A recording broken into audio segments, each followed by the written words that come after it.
Alrighty, folks. It is 7 p.m. We better get going with this. I know we're all busy people. We got things to do this evening. So, first off, thank you guys all so much for joining this. I'm pretty excited to be doing anything football related. It just makes me pumped to see so many Ponoka kids take time off their evenings to come join up for a virtual football camp. So that's awesome to see.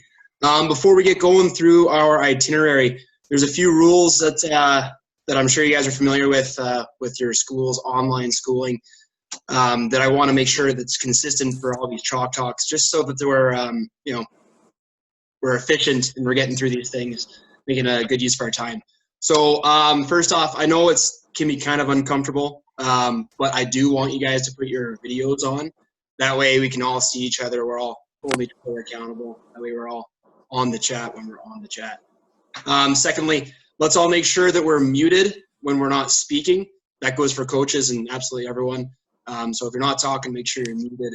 That way we're not having crosstalk or a bunch of static or anything weird like that. Yeah, and that's basically it. The goal is to further our understanding of football. That way when we finally do get to meet together as a team on our football field, we're going to know what we're actually talking about. Okay, so as I was saying, we got all our routines in place. We got our muted calls. We got our videos on. Thank you guys for that. So through our itinerary, first off, I want to do some coach introductions. We'll go through those, and then we'll do some player introductions. I realize it can be kind of uncomfortable talking on these things if you're not used to it. But through these Chalk Talks, it's not just going to be coaches talking at you. It's going to be us talking as a team if we're going to take away as much as we can from these. So that requires you guys' participation. So my name's Todd Lewis. I'm the head coach for the Banson team. This is my 6th year as the head coach there. And yeah, I'm looking forward to our 2020 season. And I'm just pumped to be on this chat with you guys. Next up, we'll go clockwise, I guess. Coach Quantz, do you want to give us a little intro there? Coach Quantz. This will be my 2nd year with the Senior High Bronx, and I was thinking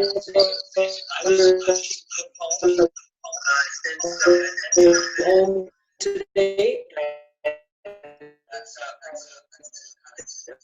I've been coaching football since 1999, so that's probably older than I'd like to admit I am, but it's been a while. So Football Alberta has been included in team sports in round phase 2. Awesome. Thanks, Coach. Coach Baird. Hey, I'm Coach Baird. Been with the Ponoka High School team for 10 years now.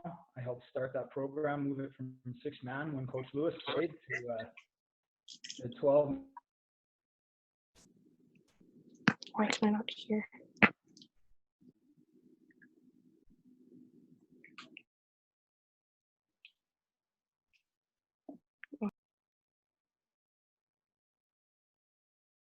Everybody pumped to just even talk and see what football looks like for us, and hopefully we can be on the field soon. But until then, this will be great for all of us. So excited. Awesome. Thanks, Coach. Coach Tonneson. I'm Coach Tonneson, and I played for Ponoka for 2 years, and I played Chalk and won the championship. And now I'm going into my 1st year with the Edmonton Huskies. That's awesome. Thanks, Tate. And it's awesome to see Ponoka kids continue their football career, whether it's junior or university, and that's no small feat. So congrats, brother. Cool. Thank you. Okay. So we're going to go through player introductions. We don't expect a big, long speech, guys. All you're going to have to do is say your full name, so first and last name, say the grade you're currently in, okay, what school you go to, and if you've played before, you can say what position or positions you played. If you're new, you can just say I'm new, I don't know. Or if you have a position in mind that you'd like to play, you can say that too.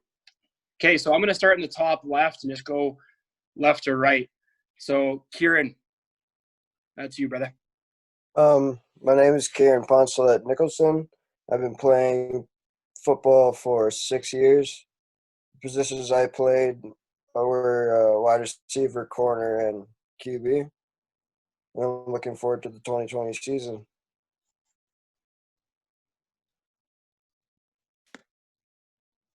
Awesome, thanks. Nevada.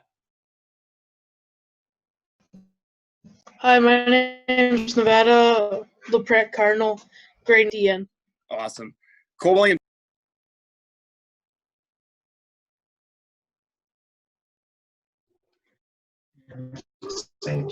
I played in Lacombe and I was center defense. And this will be my first year playing with the Bronx. Excellent. Welcome to the team, brother. Jeremy. I'm Jeremy. I go to Crestmere, grade 9. I play corner and kicker. Awesome. You're a defensive MVP, if I remember correctly, too, eh? Yeah. Awesome. All right, Brody. I'm Brody, played DB and quarterback, and I go to the comp. Perfect. Jake. I'm Jake. I go to Crestmere School. I'm in grade 9, and I played wide receiver. Thank you, sir. Quaid. My name is Quaid McKinney. I'm in grade 9. I go to the comp. I've played quarterback, linebacker, and I Played the whole alphabet. Perfect. Dalen. I'm Dalen. I go to St. A's, and I played DB and a little bit of QB.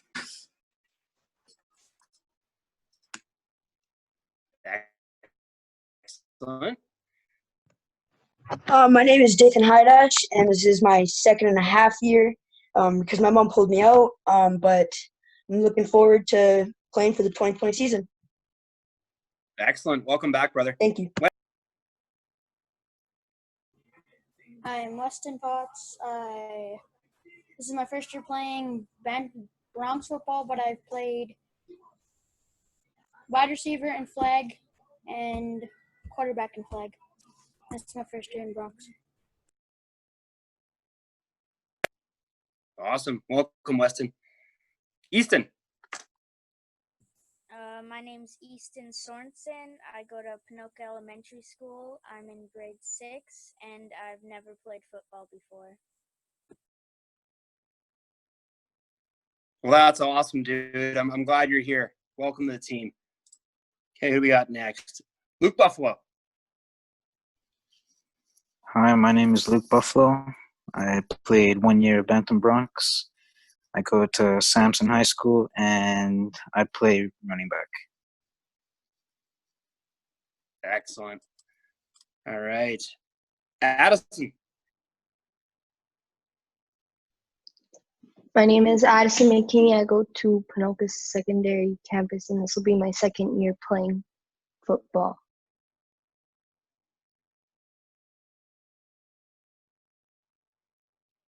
Perfect. Thanks, Addison. We have Bryson. My name is Bryson Buffalo. I go to the comp, and I'm in grade 9. I play O-line and some D-line. Perfect. Thanks, brother. Alvin. My name's Alvin Day. I go to the comp. I'm in grade 9, and I've played as running back. Perfect. Okay, who do we got next? Emily. Hi, my name's Emily McMillan. I've been going into grade 10. Played football. This is my 4th year, and I played receiver and DB, linebacker. Yeah. Excellent. You're a team MVP, weren't you? Yes, I was. You better include that too. Yeah. All right, Blake. Hi, I'm Blake Miller. This is my 2nd year, going into grade 9 next year at Pinoak Secondary Campus, and I played halfback last year. Excellent. Welcome back, brother. All right, another Luke.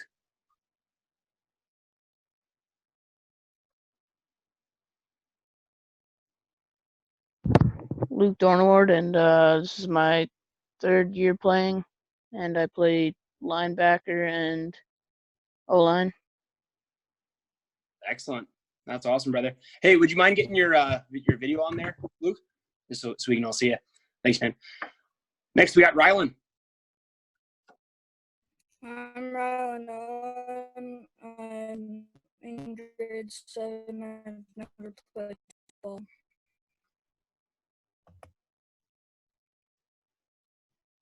Awesome.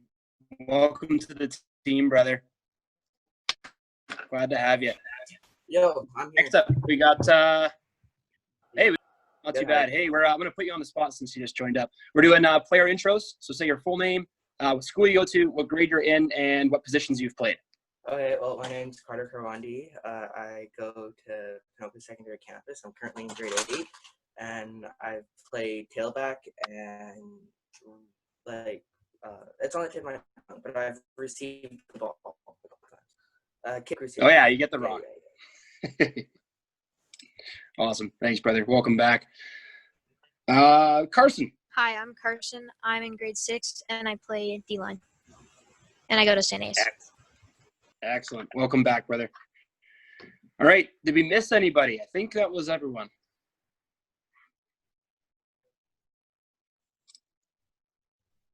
I think that was it. All right, cool. Okay. So thanks for that, you guys. We're not going to do that every single Chalk Talk, so don't worry.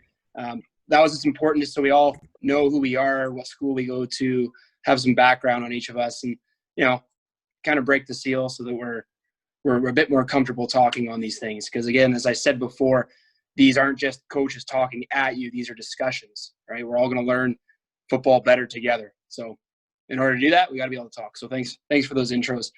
Okay, coming up next, we are going to go through the virtual camp. I know a lot of you have already gone through the hub.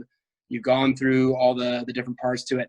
But I do want to walk through that just so we all know what the virtual camp is, its layout, how to use it to its fullest potential. So I am going to go ahead and present screen here. Give me 1 second here, guys.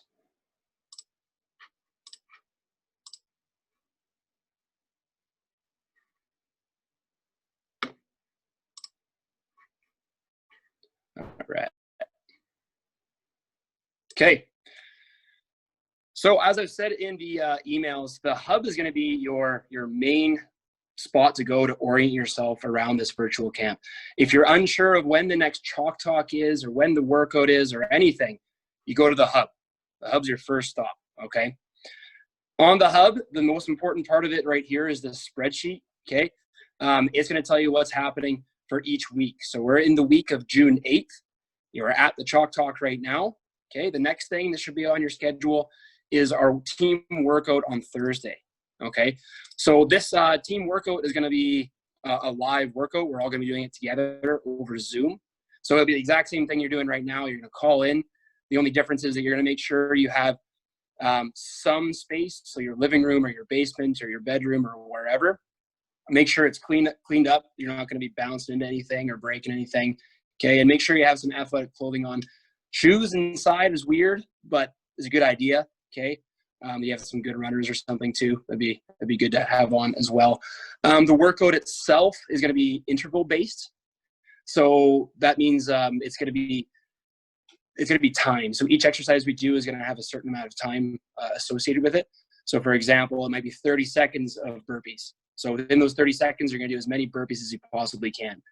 The reason our workout programs are designed like this is because football is a high intensity anaerobic sport. And what that means is that it's not like going for a jog. You're not doing it for minutes and minutes straight. You're going for 5 to 7 seconds as hard as you possibly can. And interval training mimics that. So we'll be training our bodies in a way that's going to help us become better football players. Okay, so make sure you set an alarm for yourself or set a reminder for yourself, because you don't want to miss these.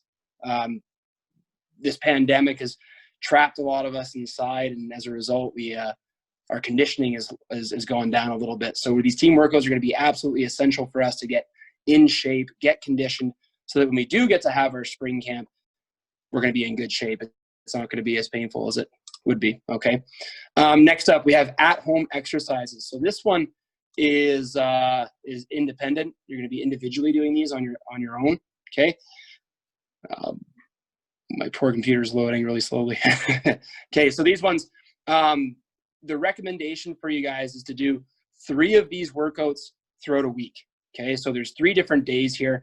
I've named them like bronc themes kind of thing. So gallop, we've got saddle, we've got stampede. Okay, so the recommendation is to do these 3 exercises throughout the week. Okay, the very minimum, do 1 of them. Okay. So now, for those of you who've never done a workout program, this might just look like a bunch of gibberish to you.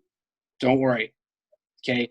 There are videos on this page that explains how to use this, okay?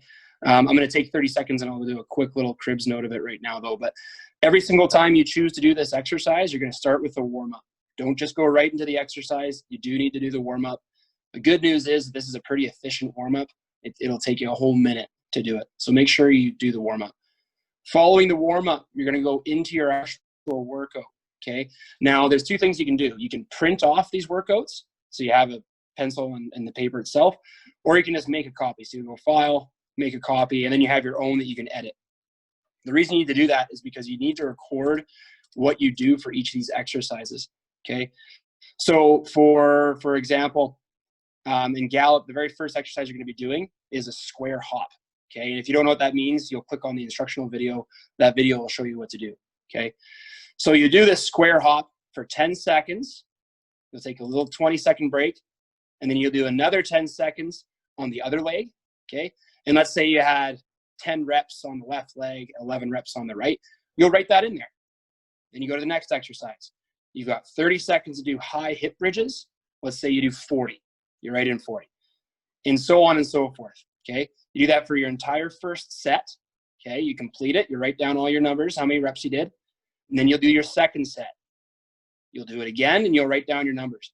And what we're trying to accomplish here, guys, is consistency throughout your reps. So if I had 40 high hip bridges there, I don't want to see my next set down to 20. Like that's not good. We want to stay consistent. So it should be somewhere around like 38, 39, somewhere close to that 40. Okay. Now I had some athletes I was already talking to ask like, well, hey, you know what? Like, what if I can't do all 3 sets? I can't go through it 3 times. That's okay. The point with this is that you're challenging yourself. You're pushing your body. You're helping yourself get in better shape. So if that means off the start you can only do 1 set, well then so be it. Maybe next week you can do 2 sets. Okay, just as long as you're making sure you're challenging yourself. That's the main goal here. Okay. Any questions on these personal workouts?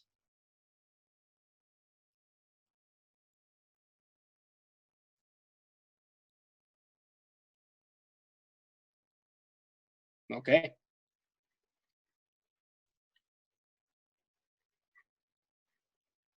There we go. Okay, next, we have team challenges. Okay, so this one, I'll just open the link here. This one's going to be another weekly thing. Okay, as we all know, football is, I'm going to go ahead and say, it's the ultimate team sport. Our success it's dependent on our athleticism. It's dependent on our football IQ. But I'm going to go ahead and say that our ability to work and function as a unit, as a team, is the #1 indicator of whether or not we're going to be successful. Okay, so now typically what we do in a spring camp is different team builders, making sure that we're coming together as a group, building chemistry. But we're not in person right now. So these team challenges are designed to help bring us together, to make us a team. Okay. So each week, your coaches and I are going to have different challenges for you to compete in. Okay. So this week's challenges are jog for 10 minutes, or pick up trash around your neighborhood, or make your parents and guardians dinner, or complete and record your reps for a Bronx at-home workout. Okay. So you can choose one of those. It's mandatory. You got to do at least one of those. If you want to be, if you want to do all of them, or maybe 2 or 3, awesome. Like that's just great. Okay. But mandatory, you got to do at least one. And they're not crazy hard or anything. Okay. Pretty easy to get those done. And once you have finished those, you're going to get some kind of evidence. You're going to write your name down in this chart. Okay. And then you're going to put your evidence right next to your name. Okay. Now I picked up garbage around my neighborhood. I just haven't put the picture in there just yet. It looks like Addison, she jogged for 30 minutes. I love it. Love it.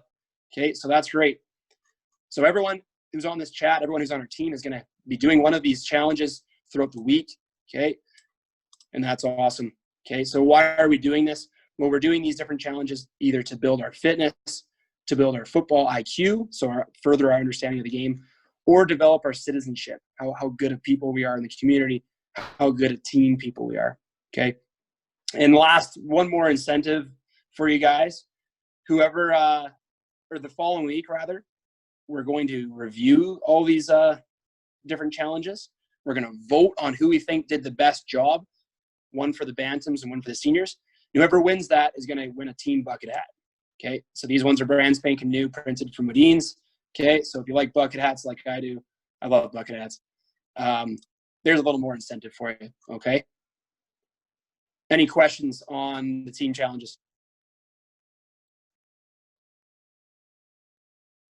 Pretty straightforward. Cool. All right. Okay, so that is pretty well the virtual camp. This is how we're going to keep ourselves organized. One last thing before I forget. Below this schedule is a big chart. And it's divided into offense and defense and all the different positional groups that make up the offense and defense. Your coaches and I are going to be finding different drills for each different position. It looks a little empty right now, but we're going to be adding to it. The drills that we find for you guys are going to be designed so you guys can do them during the pandemic. So they're going to be designed for not a lot of space. So you can do it in your living room. You can do it in your basement. You can do it in your backyard. Okay. If you guys find any drills that you're performing on your own, send them to your coaches. We will add them to this chart because there are tons and tons of drills. And I certainly haven't seen all of them. So send the drill. We'll get them on there, and then other people can learn from what you've shown us. Okay. And that is the virtual camp. This is how we're going to make ourselves better football players and get ourselves ready for when we finally get back together as a team. Yeah, that's that. Cool. No questions?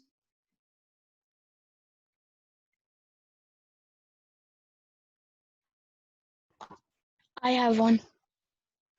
Yes, sir. Can you just email me when you have time to go to the field and start throwing tires?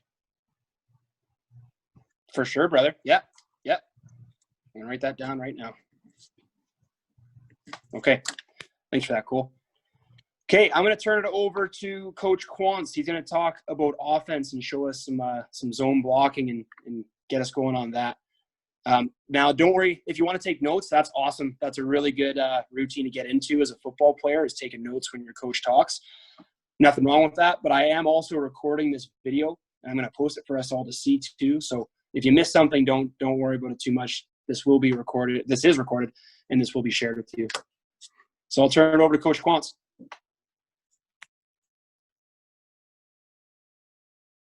Thanks, Coach Lewis. I just need you to share the screen so that I can, I need you to give me permission to share. All right, just give me 10 seconds here.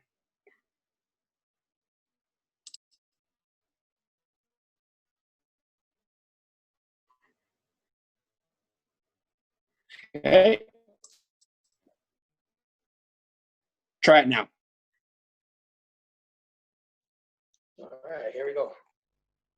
All right, what are you guys seeing as a screen? Are you I seeing got it on mine. plays? Yeah, we can. All right, perfect. Awesome. All right, so basically what I'm going to do is I'm going to kind of look at some of the basics that an offense has to consider regardless of what formation you're in. For a high school team, we're going to be running a few different looks, but what we've done is try to create the same plays coming out of different looks. So what that does is it forces the defense to adjust to us based on where we line up, but because we run similar plays out of multiple formations, it enables our offense to be a little more controlled and concise in what we do. So for example, our audible series typically comes out of a bunch look. So if you look at our audible series, which Tate can tell you is a lot of work, but it really puts an offense or a defense at a disadvantage. So just to start with, we're going to tell you some of the basic rules that an offense has to apply. Now, as an offense, I have to make sure that I have 7 players on the line of scrimmage at all times. So in order for it to be a good formation and not an illegal formation and be flagged by the officials, there has to be 7 players on the line of scrimmage. That being said, 5 of those individuals are what we call ineligible. So the offensive line, the center, 2 guards, and 2 tackles, based on the formation, are typically ineligible, so which means they can't catch a ball or go downfield for a pass. But we still have 7 players that are eligible to catch the ball. So it's kind of a 7-7 rule. You know that there's always got to be 7 players on the line of scrimmage, and there's always 7 players that have the ability to catch the ball. In a bunch formation, what we do is we try to overload one side of the field with an I formation. So this means an I formation is you have a fullback and a tailback, and their job is typically to run straight forward, kind of gaining holes and outnumbering the defense in the box. So the box is basically the area around from tackle to include the linebackers and back to the other tackle or tight end. And you just count the number of players that are the defense can put in that box, and then your job is to try and outman them. If they outman you in the box, you run outside, because if you look here, they outnumber us in the box, but we outnumber them on the outside because they've only got a corner and a half back here. So we would want to run or pass to this side of the field because we have more players there than they can tackle. Okay? So this would be what we would call our bunch look. We also, I just wanted to point out that out of a passing tree, this is our passing tree that we use, but every team I've played on has had a different passing tree, and I'm sure Coach Lewis has a different passing route that he calls. So as a receiver or a running back or a quarterback, you have to be flexible in how those plays are called, and you have to be prepared to do some book work in order to make sure you study and know what you're doing. This year at the high school level, we're increasing our level of difficulty a little bit because we're going to be inserting tags into our routes, and a tag is basically just a predetermined route based on a name. So we'll say out a name, bandit, and everybody needs to know what their responsibility is in bandit and run. So football is a great game, but you have to put time into it as well. Just like you do physically, you have to put time into it mentally in order to make sure you're prepared to do what you need. Spread offense. A spread offense is designed to spread your defense out and try to get them to spread as many defensive players as you can throughout the field. And in order to do this, we've trips, which means 1, 2, 3 players to one side, and put 2 to the other with a single back. Okay. Now, if we pulled this guy out and put him over here, it would be an empty, and it would be again trying to draw players out to cover. In this situation, this is a lot of what we run our zone read, which is going to be our base offense this year, and I'll get to that in a second, out of this kind of look. My other favorite, absolute favorite look is the tight end. And I'm not sure if the Bantams run a tight end or not, but as soon as you put a tight end in, you change what the defense does, and they have to start to overload and adjust to this person. So again, as soon as you put a tight end, let's check and see how many people we have on the line. 1, 2, 3, 4, 5, 6, 7. So 7 on the line, and I still have 7 offensive threats because that tight end is an option to run. Wishbone. This is one that we brought in last year, midway through the year. We had our guys get a little bit banged up, and our receivers were, we had a few injured receivers. So what we did is we brought everybody into the box. So basically we force the defense in and we overload the inside and hit them with misdirection. Now this one takes a ton of reps. Tade ran through this with us. And he could tell you that trying to learn and play all 3 of these positions in the backfield, as well as number 2, takes a lot of time and effort. But if you're at practice every day and you pay attention and work hard through the drills and reps, you'll be just fine. Okay, wing back. Wing back is another one where, again, we're trying to outman the offense or the defense, sorry. So we get them all loaded into the box, and then we bring motion across the field to try and attack these 2 and leave these 3 guys out of the play on the backside so they can't help.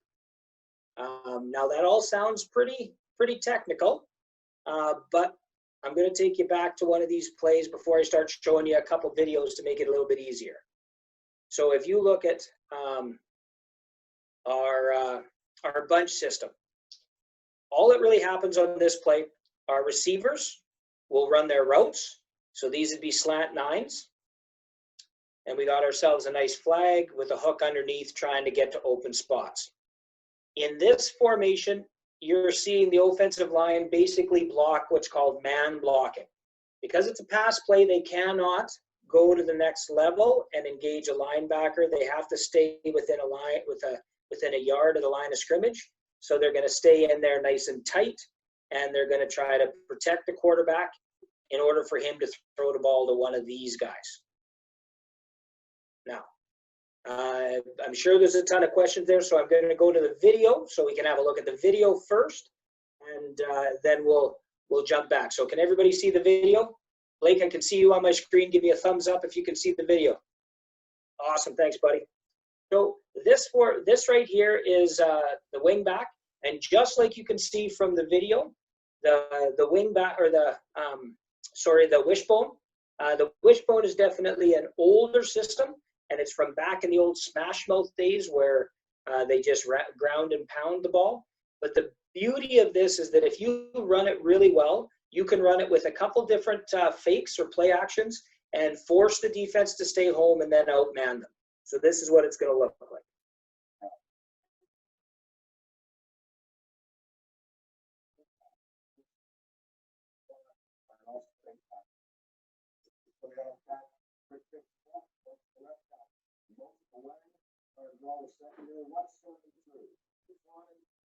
Keeps running.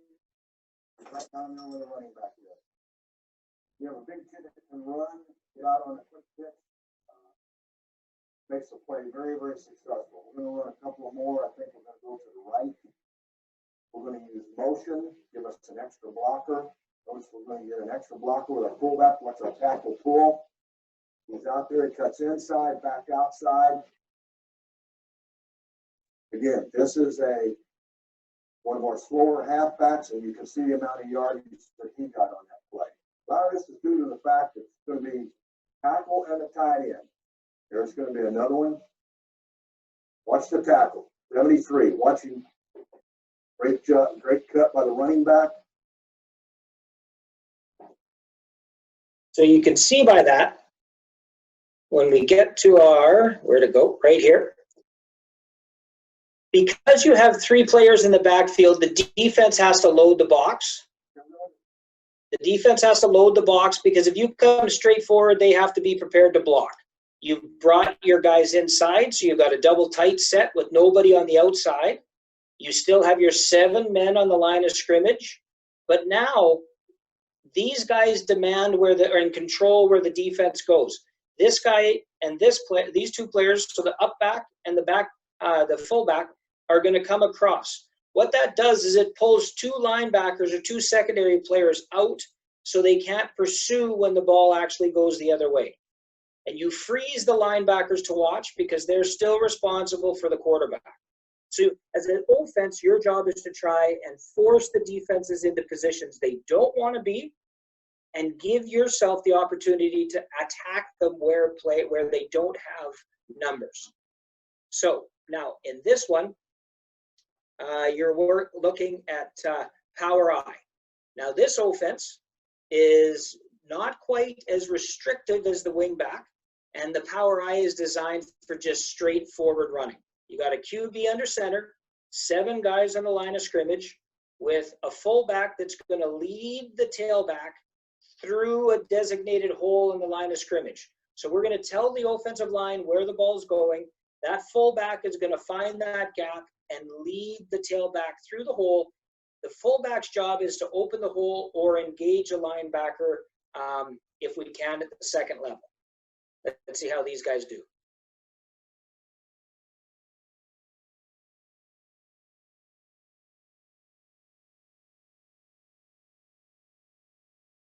So that was a pretty good run. Now you'll see the fullback coming across. This linebacker is the guy that he's supposed to pick up. You'll see that block right there, which impacts the linebacker. He's on the wrong side. I'd prefer him to be on this side for the block. But the running back makes a nice cut, reads it, and then makes a nice big play afterwards, which this is why Coach Lewis is going to take you through some training for interval training, because that's a long run. I think we got another one here. Nope, I lied to you. All right, now this is the fly offense, and the fly offense is designed for misdirection. It comes out of a bunch, balanced, wing back, any formation you want to see.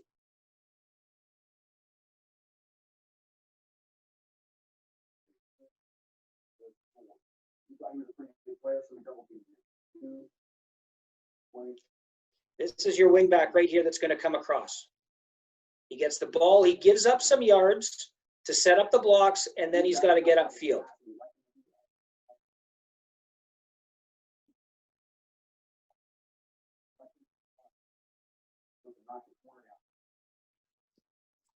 For those of you who played on the Bantam team last year, that play should look pretty familiar to you. We ran a lot of fly offense. And if you have speed on that edge, that fly is a dangerous little critter. As a defensive player or coach, you're constantly planning for it because that's one that those ones seem to always hurt you.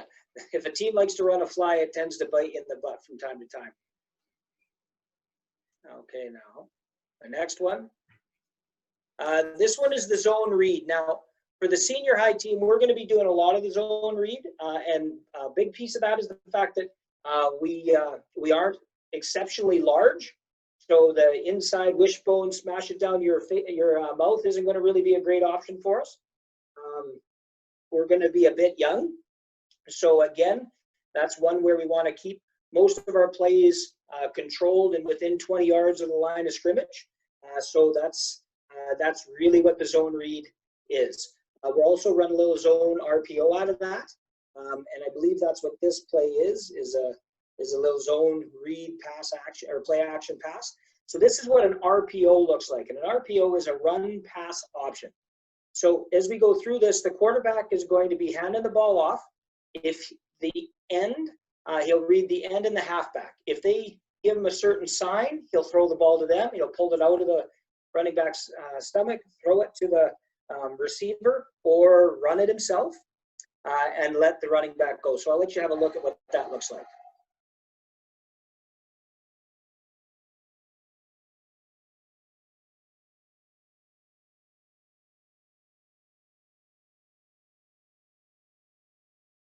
So just to take you back, I know that when I said the reads and all that stuff, it probably sounded like, holy smokes, what's going on?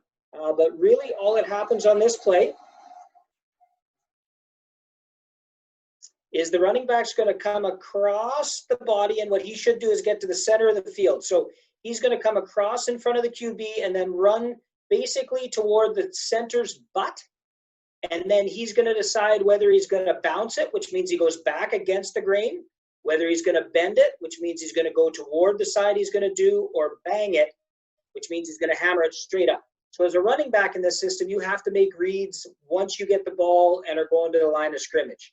For the quarterback reads the end. So at this point, this quarterback has got the ball in the belly of the running back. The running back is going fairly slow at this point, so the quarterback can read the end.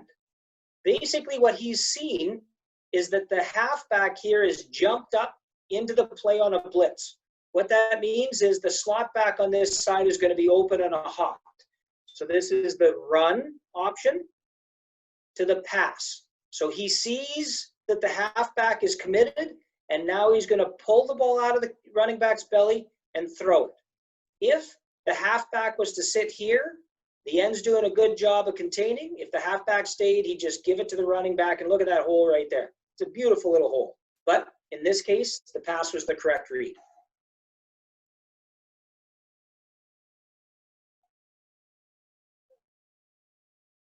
So that's the RPO, which, again, once we get out in the field, it'll make a ton more sense when you practice it. For Bantam kids, really the things that we're going to be showing you on drills to work on is quarterback exchange, how to secure and control the ball. Because when you hand the ball off to a running back, the last thing you want is for it to be fumbled in the exchange or during the tackle. So those drills will be put in there for sure.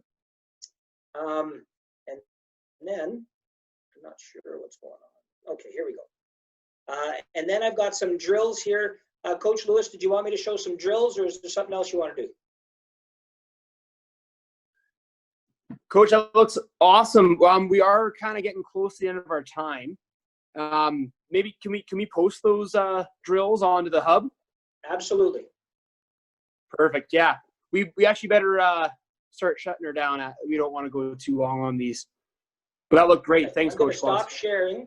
It should be back, and then I'm going to mute myself, and it's all yours again, Coach. Perfect. Thank you, Coach. All right, so that was awesome. Lots of different offensive looks, and that's something that our program is going to be doing a lot better, is syncing up what the seniors are doing with the Bantams.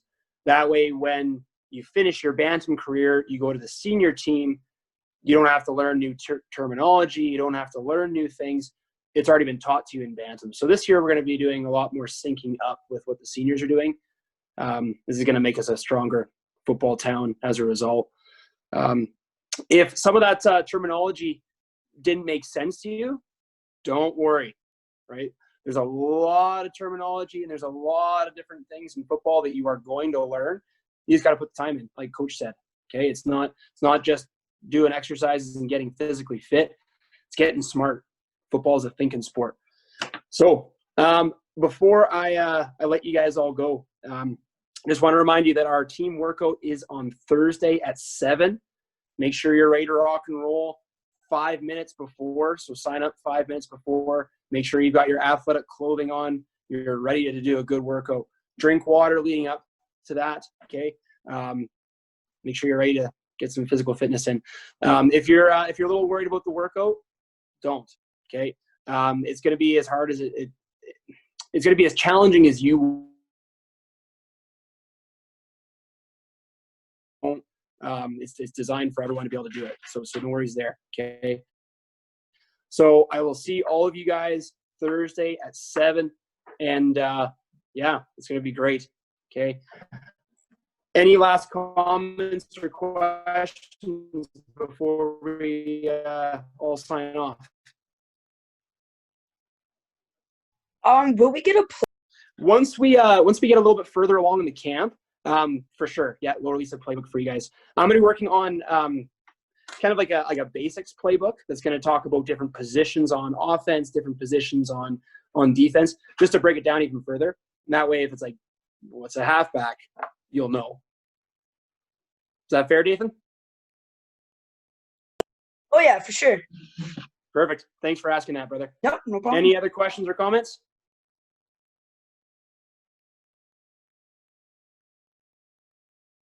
All right.